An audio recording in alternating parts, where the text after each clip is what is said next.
So like looking after kid is also a big job, but considering my past career, I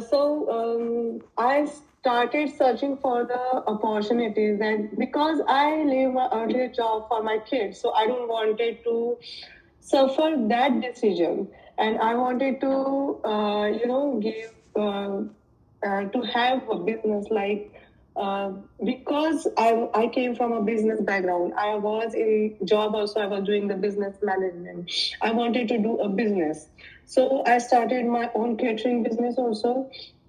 But that is like a very laborious business. So end of the day was not only time consuming but also energy consuming too. So meanwhile, there was one person approached me from one financial institute, and he asked me to join. He showed me everything about this financial industry, and he said that why don't you give a try? So I made my license in actually 3 weeks, and I joined them. But that was not a successful venture. Uh, so it is again coming back to same catering routine and everything. And then I came across Himanshu, and Himanshu said that why you are wasting your license? If you he motivated me for this, and I joined Himanshu, and now I'm pretty well doing in this finance industry, and I'm not regretting on that decision now. And I'm about to close my catering business and switching full time into this. So those who are joining new, I really wanted to tell them that there are always ups and downs in our life and also in the business. So business is nothing but a sine curve.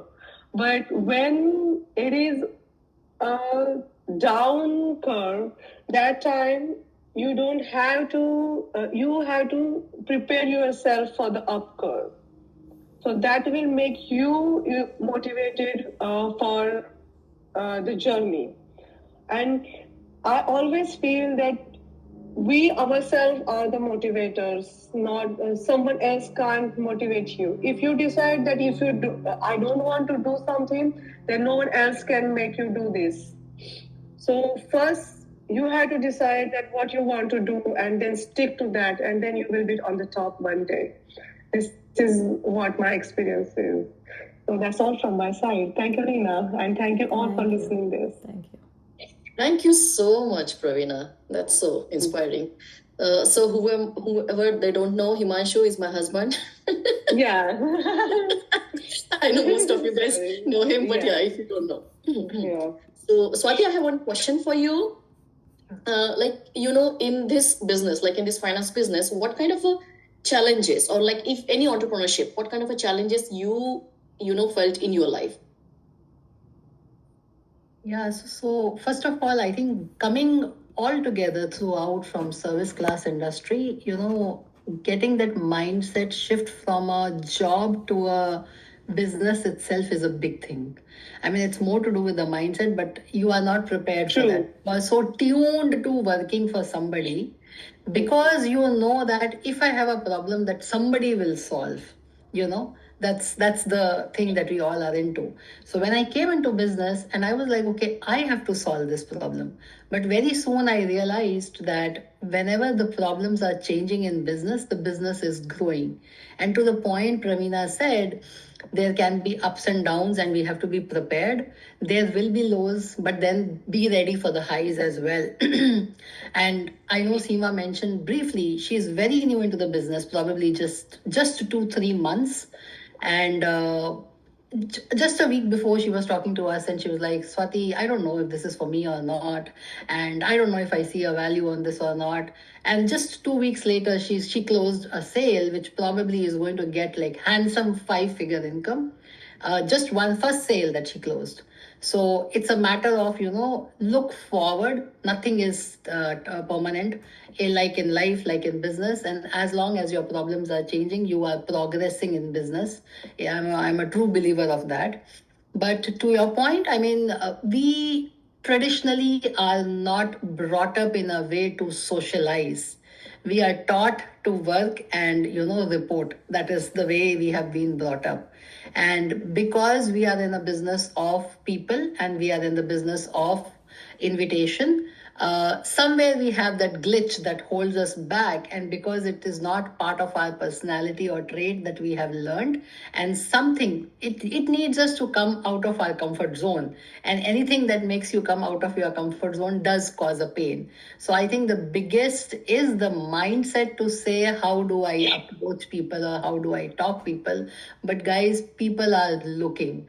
Look at Ravina. She did have a license already. Maybe she was waiting for somebody to be approaching her in a right way with the right platform so that she could leverage it. And now look at, she's looking at, closing the catering business, which is a very, very, very physical, laborious work. I mean, any one of us will get tired standing in kitchen doing this. We ourselves cannot do it for our own house. If somebody tells me to do cooking twice a day, I will not do. I will only do once. But yeah, we all learn over a period of time and we eventually, optimize. Multiple challenges, Leena, but my only message is, as long as the problems are changing, business is progressing. I want to add to Swati's saying, if you allow, what you said, that this is a business of people approaching and like we getting socialized with people. So we as Indians, most of the time, I saw when I was in the field, people. Including us, like people have their mindset that अरे ये तो insurance agent है, so अभी ये पीछे पड़ने वाला है, so kind of thing. But when we have to really take efforts on changing our mindset first, because though we are we are doing a business of financial education or insurances or like that, but we are there to educate them. We are here to make them learn that what they might not be knowing. So that is for their success in the life, or that is for their progress. So first of all thing, we have to clear our mind before going to the market that this is doing for their benefit, this we are doing for their benefit. Then eventually what earnings and everything will come. But first we have to clear our minds so that will be easier for us to approach everyone. Yeah, I have a thing to add on to the Praveena's thoughts, same thought process. So me being a single woman here and earning business, keeping track of our revenue and expenses and everything, all the responsibility was on me. Even though I was making million and I am making millions, but I really needed to make sure I can diversify. But I had no knowledge how to diversify. I know how to make money, but I don't know how to diversify it properly. So when I came to this business as a customer, as a client myself to buy the products, I saw the power. I said, this is powerful. I'm talking about me being a single woman. Even I see a couples, as a woman, we think my husband is going to do it. I'm not saying everybody thinks that way. Women can be very much participative. But I have seen a lot of men being ignorant about it. There are many human beings, those who are millionaires, but they're ignorant. They're making good money, but they're ignorant about how to diversify, when to diversify, which products, can give them multiplication of their money. So when I get very fascinated by all the demos I see of different people, different scenarios. So that's the power of it. Like, knowledge is power. And thinking about that people are gonna start ignoring us, that we are going to be on their tail selling something. No, just be in command. We are there to help you. We are giving you knowledge. We are not here to make money. The money is the end product. Any job you do, any business you do, money is an end product. If you're gonna sell a product, or if you're gonna have somebody join, it's all the side, end goal is money. But that's not what we are there for. And again, if this is the mindset we have, that we are not going to, what commission I'm going to make. I never calculate, ever. If I'm adding a vacation rental, I don't think about how much money I'm going to make, because I know if I do it with passion, money is going to come. So, same mindset, if we're going to go and help people and we go with that approach, if they want to ignore us, that's okay. We don't need to take it personally. They'll come back to us. So that's where I feel like, everybody needs to be educated about finances, and nobody teaches us. We learn history, geography, civics, and biochemistry or whatever. We learn all these syllabus and courses do throughout our life, but economics and finances is not heavy loaded. And then everybody says money is very important in life. Yes, but who teaches us about money? So this is where I feel like is really powerful, that we are adding value to people's life. Yeah. Yeah. Amazing. Thank you, Seema. Seema, speaking about that, I just want to ask you one question. Like, like, where do you see yourself? Like, in few coming years, where do you want to see yourself in this business, especially in the finance business? Okay, so I know the power of zeros. So when I was making below $100,000 from a job, that time for me to make 200,000, 300,000 was a dream. I never imagined I can ever make it. I never knew Right. my power. So when I started making in seven figures, I'm like, okay, this is impossible. Wow. This is not real. How can it be possible? I've been working for 14 years and dreaming about $150,000. Will I ever make it? And then when I started, million, 2 million. When I reached that, I'm like, this is impossible. I'm the same human being with same IQ, with same 24 hours. How is that possible? For me to be in this business is multiplying that, adding more zeros. That's what my dream is. So having a big team, smart people, self-motivated, those who can look at their future and help other people. I like to have team of good, motivated, self-motivated people. Obviously me and my team obviously are there to help everybody else, but for myself, I want to add zeros plus have a big community of good, smart people around me.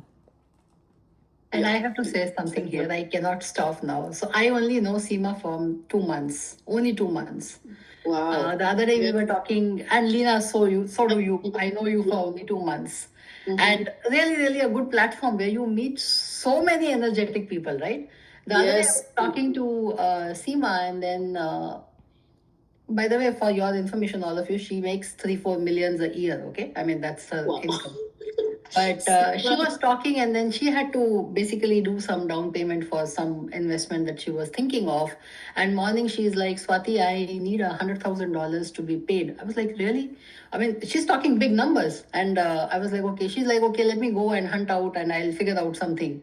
Evening, she calls me and she's like, you know what? I didn't know that there were two accounts that I had, and my advisor told me money is here, money is there. And guys, not like 10,000, 20,000. She had some 60,000 somewhere, which she didn't even know that she had.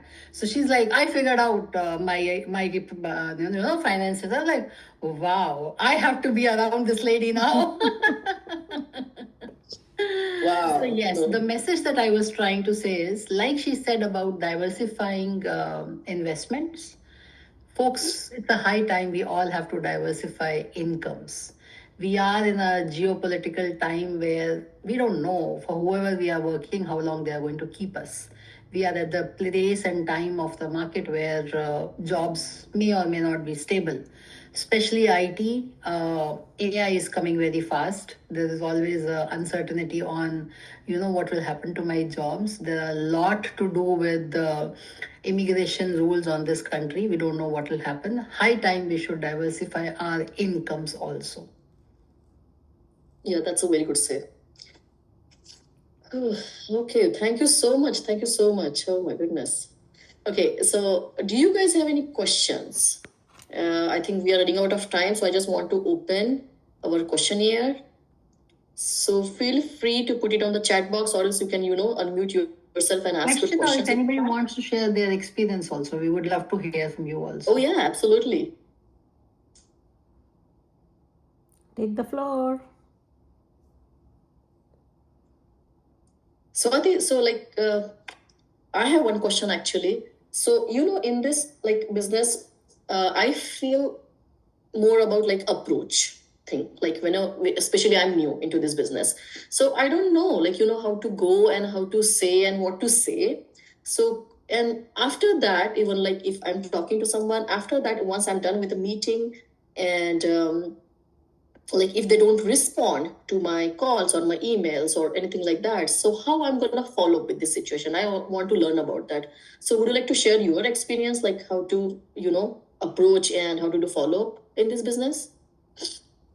Sure, a couple of things I can share, and this has come to me not easy. I mean, I have made my own shares of mistake, and when you say mistake means eventually you've just lost that person to get on the table. There are many people around, folks. What do we have in United States? 350 million people. We can't be short of people, guys.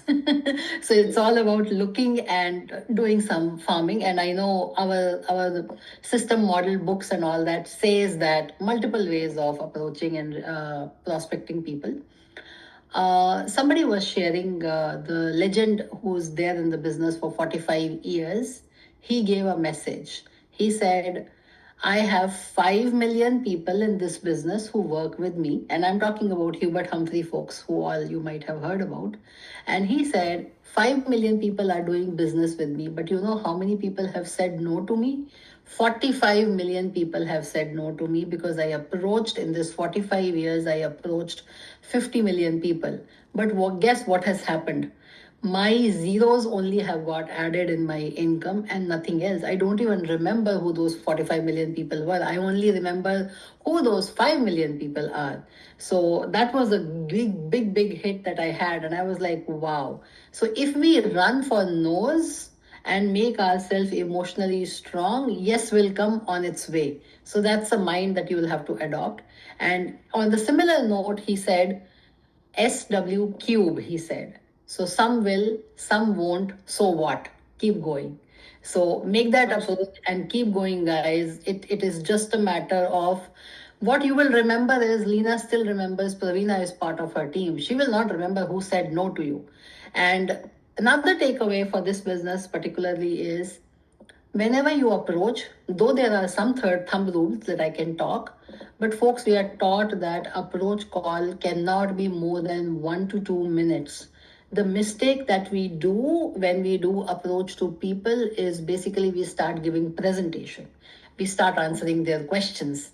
We did not call to give presentation or give clarity. We called to give curiosity and take an appointment so that all the questions can be answered when they are brought on the table. So keep it 1 to 2 minutes, keep the excitement on, lock the time, and then get on the table to the person who